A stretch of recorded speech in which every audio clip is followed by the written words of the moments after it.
rookie quarterback progression. Now, there's several facets that go into this. So I want to let's touch on.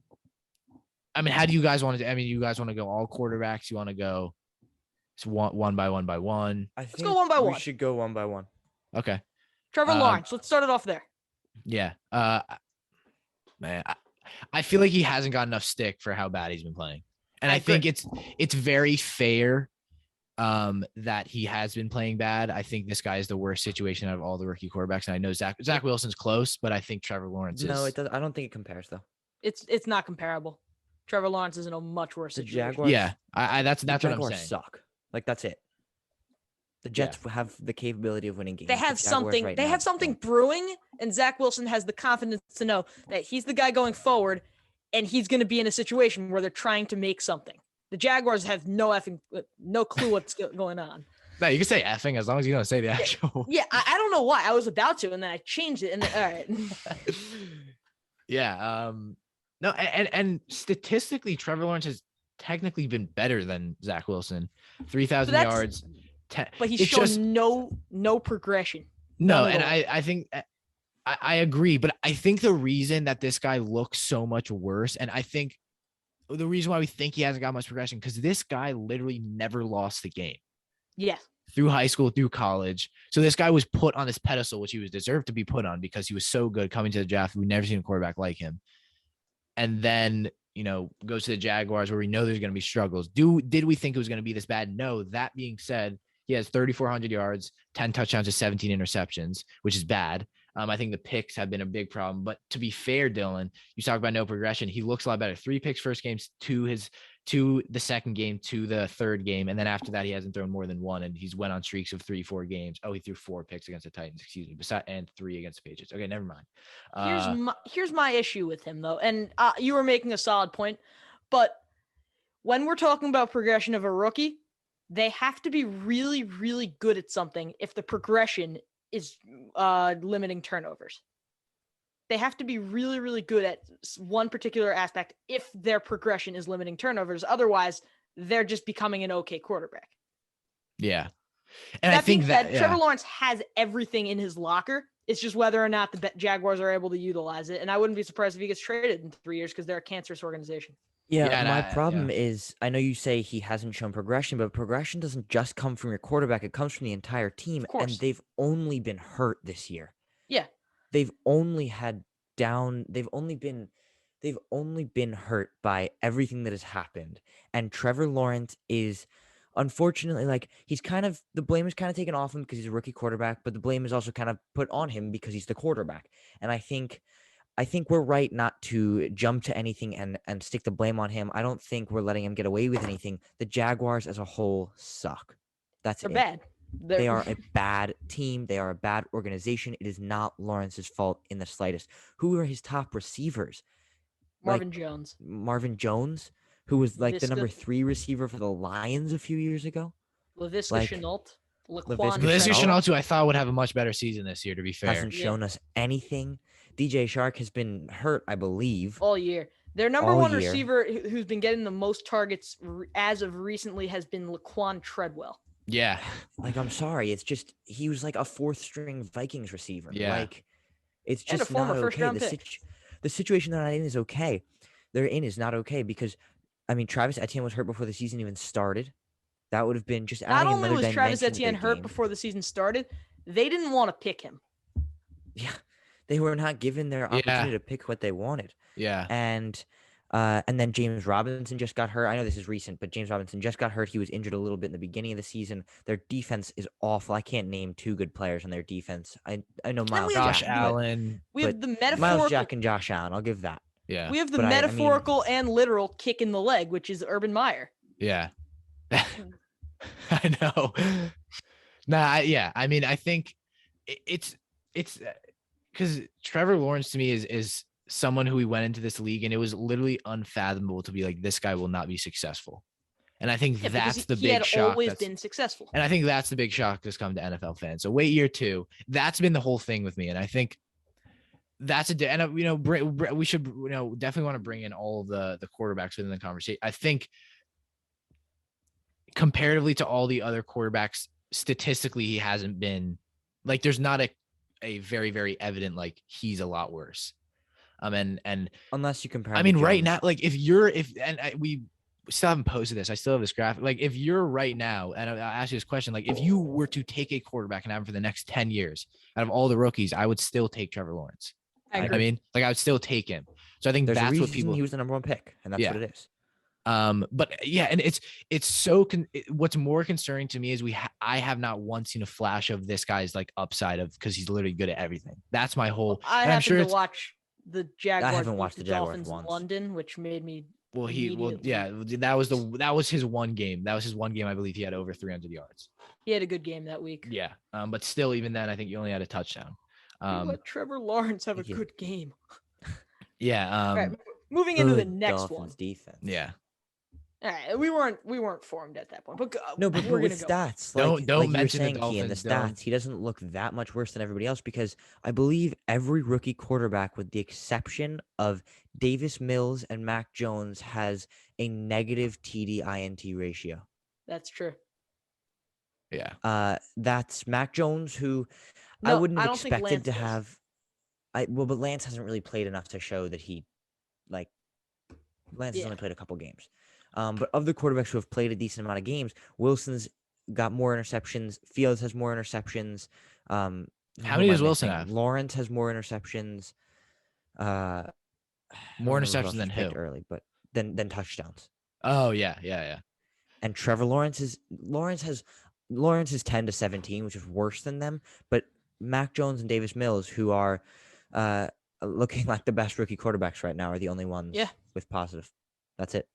Let's go on Yeah. to Zach Wilson, though. I want to hear what you guys think. I'm slowly becoming more impressed by him, and I wasn't really Yeah. that high on him coming into the league. Honestly, I thought it was a bit of a reach. I thought they had to go with the guy who's been playing in the better league, and I thought they should have taken Justin Fields. But Zach Wilson's starting to grow on me a little bit. Yeah, I'll say this. I think Justin Fields would be a much better quarterback for the New York Jets. I agree. I think still if do agree, and we'll get yeah. to Justin Fields. I want to hear about Zach Wilson. Yeah. But I mean, yeah, I think it's good to compare all of them in the segment and kind of, bring them all in the conversation. I think, comparing Fields and Wilson is definitely close.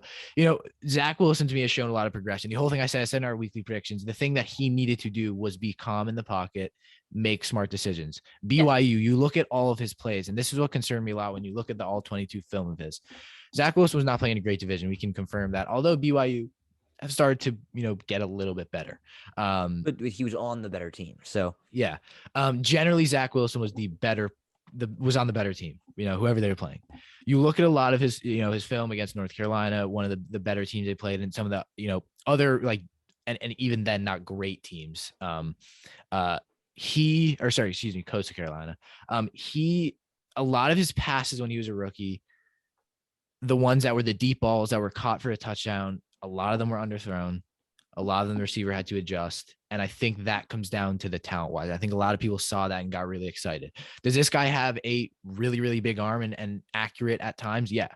And I think what we've seen a lot of him do is start to make those checkdowns and then go for his shots when he wants to. And I think he was trying to show the BYU Zach Wilson, where at the end of the day, when you are a college quarterback, you have to become the quarterback for that, for that NFL team. You have to adjust to that NFL team. That's, I think, a big reason why quarterbacks struggle. Trey Lance is no longer on North Dakota. You can't play like how you would play there, where you're launching the ball downfield. Although, to be fair, San Francisco have that air raid offense. Again, Trevor Lawrence, although he has the most, intangibles, to be fair.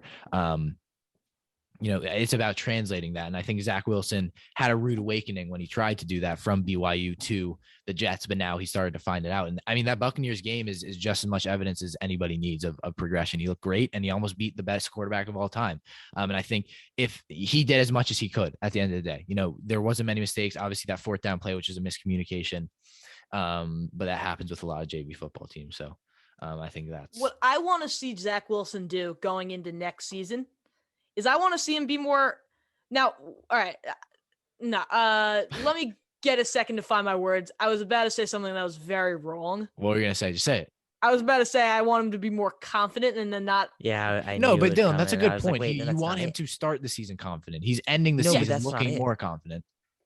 No, but that's not it, my 'cause he problem was with what too I was about confident to start the say. season. The Yeah. problem Oh, that I sorry. was- Yeah. Sorry, Charlie. Yeah. Never mind. I got The problem that. that I had with what I was about to say is he started the season incredibly confident and he threw Right, 15 right. interceptions. But the thing is, I would much rather my quarterback start very confident. And I think that's something that all these quarterbacks have. I would say maybe not like all of these quarterbacks have gone into their team and no quarterback looks shy. I think Dylan, like again, a prime example is Tua. He didn't look as confident and not as aggressive. Like, He's and I starting think to get there. yeah, and he's starting to get there. Fair enough. And I think all of these quarterbacks have, and I would much rather my quarterback start off confident and be like, okay, I can't do this, throw a couple interceptions, and then slow it down. Because I think confidence, as much as it can breed craziness and bad players, I think it breeds more talent than not being confident. Yes. Because when you're But what- confident, He needs you to be confident, but if he's too confident and he throws those picks, then he starts to lose the confidence. Yes. And Yeah, I'd but that's a rather good him thing. You want that to increase happen, his Charlie. confidence than no, you don't want him losing his confidence. And you don't It's want not to throw confidence. picks. It's not losing his Charlie. You don't really lose confidence after you throw picks. You lose confidence Yeah, after you people do. yell. No, but you lose confidence after people. You do, but I think it comes down to coaching wise. Like if you get yelled at after a play or something, you lose confidence. You don't want to go do that. But if you're And you encouraged only and, get yelled at coached, if you're throwing picks. yeah, but if it's if he's taking a step down and he's throwing the smart passes and he's building confidence, That's as 'cause he he's learned. goes, that'll set him up better. What we're seeing from him now is exactly what we need to see from rookie quarterbacks when they come into the league. They hit their mark, they do everything they need. And now we need to see him in order for him to become a star quarterback. Right now, he's playing like a good quarterback. In those last couple games, he's been playing as a good quarterback. I have no problem saying that. What he needs to do to get on the level of a Josh Allen or even a Lamar Jackson or a Tom Brady. Well, not Tom Brady. not Tom Brady. That's not going to happen. But to get on the level of a Josh Allen, Justin Herbert, and he was the second overall pick, I have full confidence that he can do this. He needs to start hitting on his deep passes.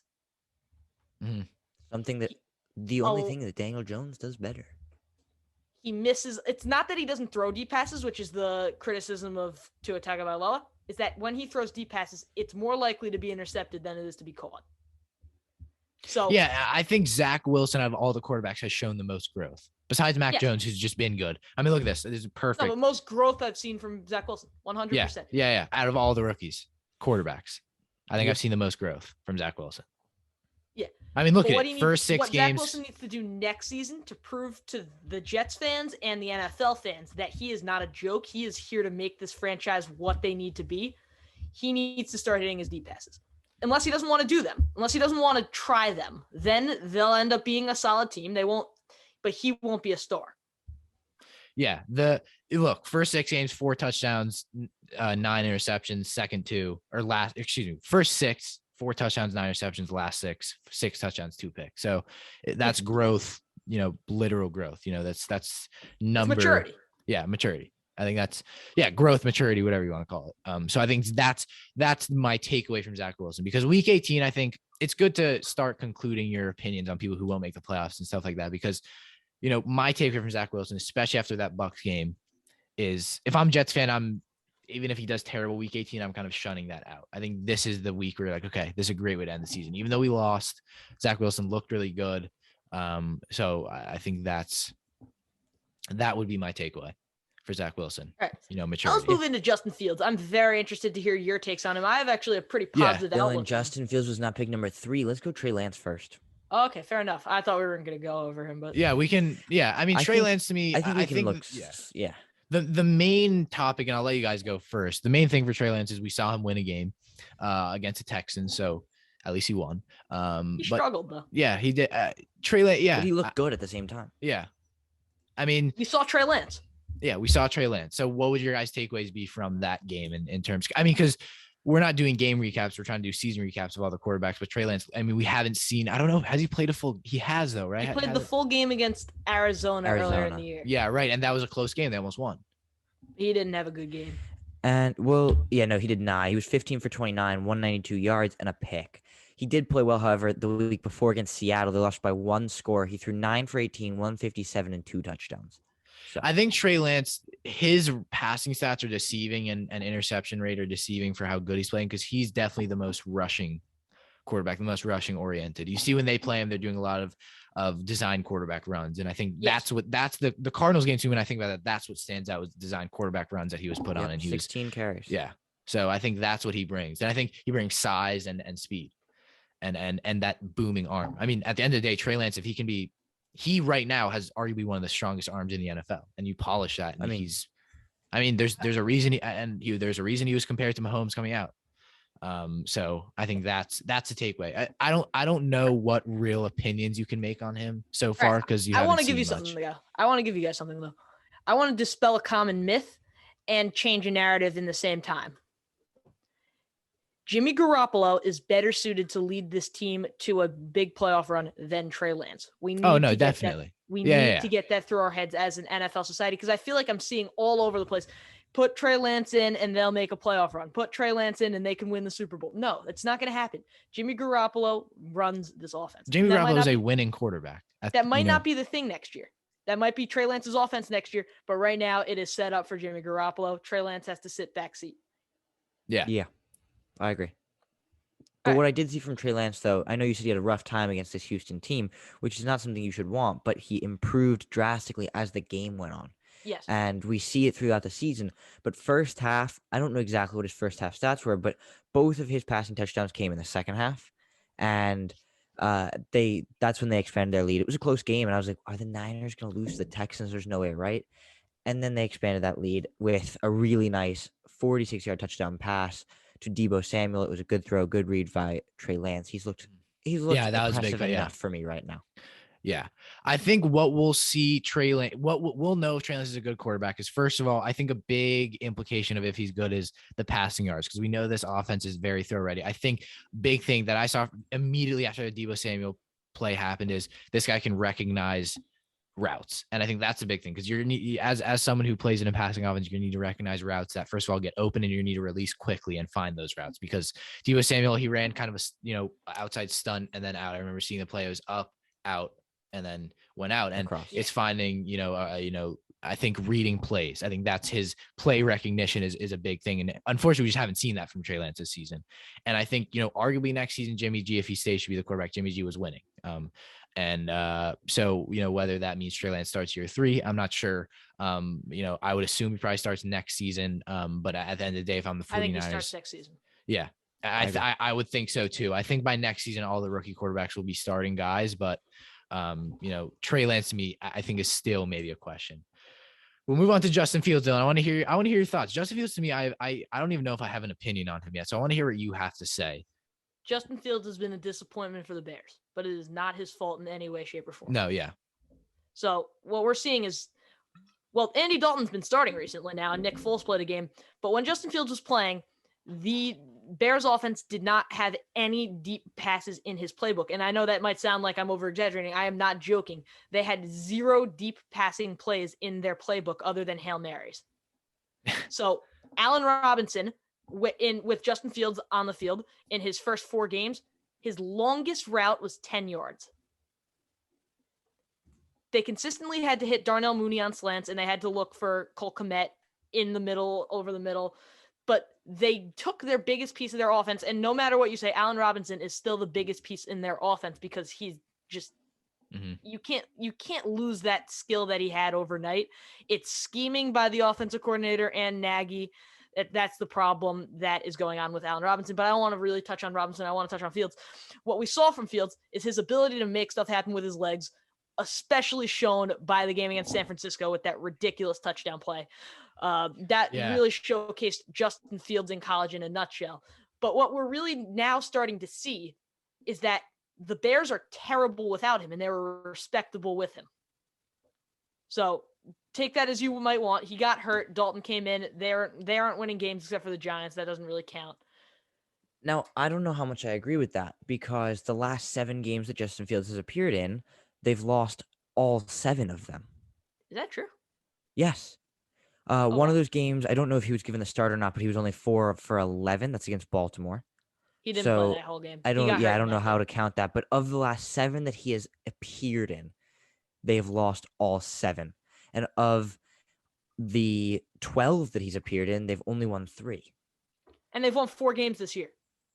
So one of those games, that first game he appeared in against the Bengals in what looks like week 2. 5 games this year, He was just 6 of 13. Yep. Not his game. then 11 of 17 in their next win, 12 of 20 in their next win, and then it went downhill from there. I think the one impressive game he played wasn't even really a close game. It's that 33-22 San Fran win, and he was 19 of 27, his best completion percentage this season, not counting his 100% in week 1. But 70% respectable numbers, 1 touchdown, 1 interception, plus that 103 rushing yards with a touchdown on the ground. Very good game from Fields that they lost by 11 points. Here's the difference. And what I'm saying by respectable is even give us our predictions. When Justin Fields got sat and when he hasn't been playing for the rest of the season, I've had no thought process to pick the Bears. Yeah, Okay. I think that's definitely a good point. I think he adds a dynamic side to that offense, no doubt. I mean, he adds rushing, which neither of the But other they've only made a quarterbacks few do. games close with Fields. He's I mean, so hard Packers, to they lost evaluate, 50. especially given this offense. And it's I don't want to keep bringing Tua into this because he has nothing to do with this conversation. But it's a similar situation in which their offensive schemes are horrible and where they need to fix what's going on. I just brought a pencil into my camera. That's what that was. And they need to fix that in order to get an accurate evaluation of the quarterback. For Justin Fields, I think that's going to happen this year. So next season, we're going to get to see, and not the final look of Justin Fields. He still has some growth. He still has some, I think, 2-3 years left in his growing process. But we're going to get to see our first real look of what we have in the future for Justin Fields when Matt Nagy is not head coaching this team. Right. Yeah, I think that's a big difference. Again, a lot of these quarterbacks, Trevor Lawrence, I would, Trevor Lawrence to me and Justin Fields are in the best in the worst situations, and Davis Mills, who we'll get to, in the worst situations, quarterback or coaching wise, excuse me. I don't know. I couldn't get there. And I think Justin Fields, again, him and Trey Lance, I think we can make fair evaluations next year. I think these are two if Trey guys. Lance plays. Yeah. Which I would agree he probably will. But for Justin Fields, to me, I haven't, talked much on him.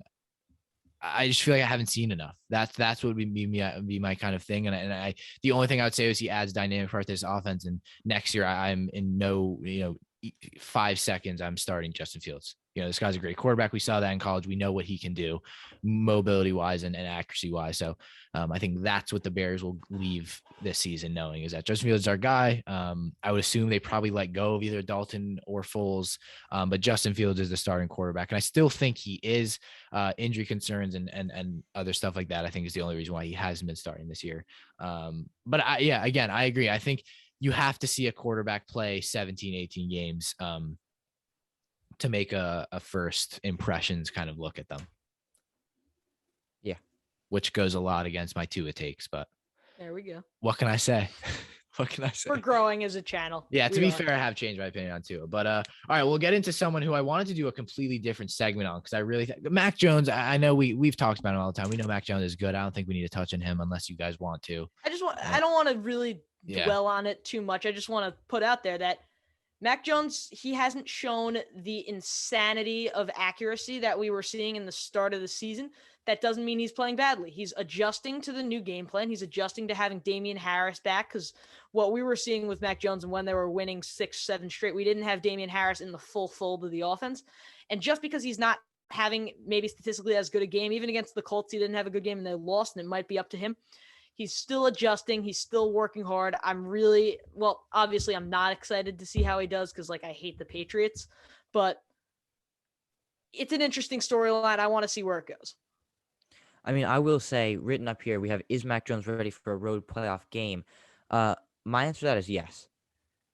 He's looking. You don't play on the Patriots for an entire season without being ready for a road playoff. That's what I'm saying. So I don't think that he himself is more ready than those other quarterbacks if they were in that same position, if they were on the Patriots. But what makes Mac Jones ready is Bill Belichick.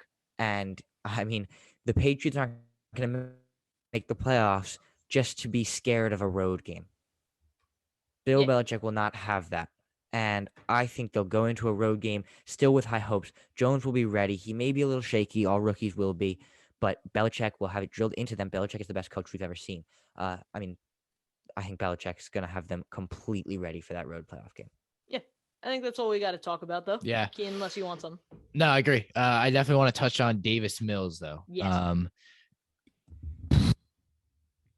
A very up and down, again, I think Davis Mills to me has shown, and I won't lie. I mean, coming out of college, I did not know much about this guy. Coming to this season, I didn't know much about this guy. He was someone who I would say probably 4 days before our draft live stream started said, "Hey, this guy from Stanford is rising up draft boards," and I think they got him in the 3rd round. Him and Kellen Mond were the 2 3rd-round quarterbacks. Davis Mills to me, when he plays well, looks like the best quarterback. Besides Mac Jones, I'm not gonna. I mean, I think you can compare them though. I mean, he looks good. Davis Mills to me looks like he deserves another year. And I think that's the takeaway that we take from Davis Mills, that this guy deserves another year as a starting quarterback for the Texans and a full year starting. I feel so bad for Tyrod Taylor because once again, a rookie quarterback takes away his, spotlight. But I mean, it's very interesting to see actually that he has had Herbert, Josh Allen, Baker Mayfield, and now Davis Mills take away his spotlight. I mean, I think Davis Mills, besides Mac Jones, is the only quarterback with more touchdowns than interceptions, and he's played less. I mean, he has a 66% completion percentage, 2,300 yards, 13 touchdowns, 10 picks, and then 85.2 passing, PSR. He looks great. Or QBR, excuse me. I'm going to go out on a limb here. I think Davis Mills is the best quarterback out of this class right now. Playing in the NFL currently, I think he's been the best. He's playing in a really bad Texans. I don't even want to say really bad Texans offense. They're an okay Texans offense. Not with a bad offensive line. Mm-hmm. And he's working out a way to win games. 2 games. 2 games. Not with game. A terrible running game. They have absolutely nothing going for them there. And he's winning games on his own. Yeah. So that's why I'm impressed by him, is that the lack of help, and he's still been able to look better than a Justin Fields or a Trevor Lawrence. That being said, move into next year. I don't think we're going to see much more out of him. I think we're seeing everything on the table right now. And even if you get him the protection he needs, I don't think he improves that much. I think that's because of the Texans, not because of him.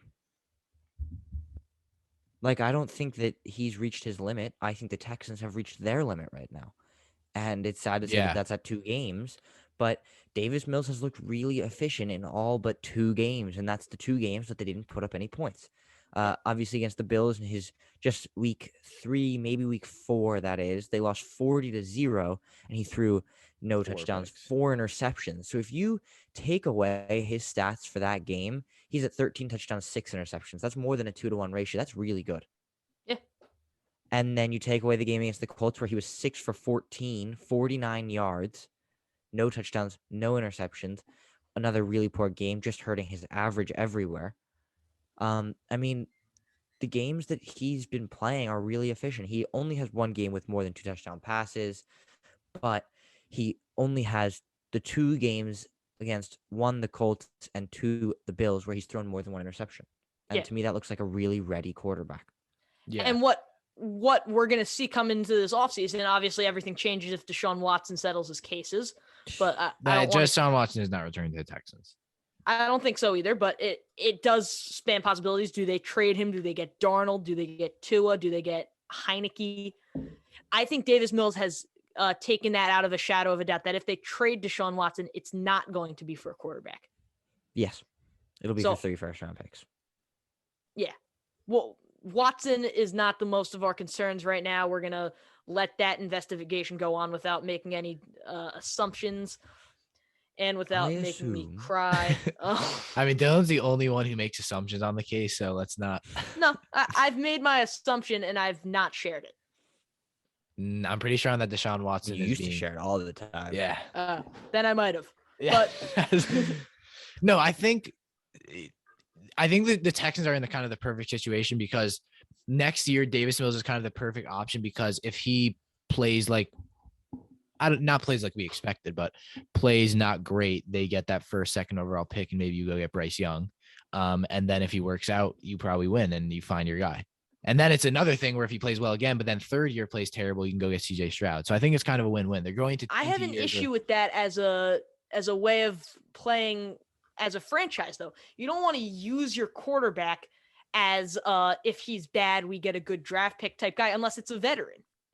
If you're going to start Davis Mills next season, you're not going to go into free agency, bring in a Bridgewater, bring in a Heineke. You have to go full steam ahead with this guy for the next 2 seasons.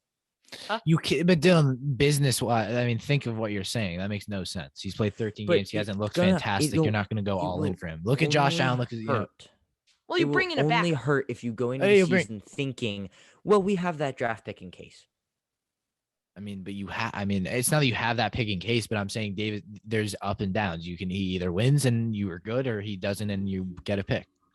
You don't go into a season envisioning, okay, we might be incredible, we might be terrible. That's not how you go into You a have a season. realistic That's goal, and definitely you not set how But you not go into incredible. a season You know, the evaluating a Texans aren't quarterback. going to go. Maybe even not make the playoffs next year. The thing that I'm saying, what you guys seem to be saying, is go and build around this guy after in his second year after he didn't even play a full year. That makes no sense. Also, he's a 3rd round pick, so it's not like this guy was a highly, very upside type guy. If Davis Mills becomes a really good quarterback, it'll be that kind of Tom Brady, the quarterback, Tom Brady, Russell Wilson, guys who, weren't taken highly and we didn't, see this upside. You're not going and spending a ton of money in free agency. You're not going and trading. The only way that they're building around him this year is going to be in the draft, and they'll go sign some. I mean, you also have to think about, nobody wants to really sign with the Texans right now, especially no big free agent name. So Davis Mills is going to have to make it kind of himself again that year too. And that's what good quarterbacks do, is they perform when they don't have the best surrounding cast. So that's all I'm saying. I don't think, My that's what they'll think. point being, and I understand what you're trying to say now, I didn't quite understand before, was you don't go into a season telling yourself or telling the quarterback, listen, you're here for the year. After that, if you're good, you stay. If you're not, you go. You don't do that. Yeah, but it's not for the year. Evaluate- You know what I mean? They're not going to explicitly say that, but the Texans Yeah. know in the back of their head that if he's not good, we have a pick. Yeah, all right. You have to have safety plans. The NFL is a business. The Texans can't be terrible for 3 years, or else they're not going to make no money. So it has to be. And, again, you bring in a Bryce Young, you automatically get attraction from NFL players and etc. But is that we're gonna round up the rookie quarterback segment? Yeah, I think that makes sense. All right.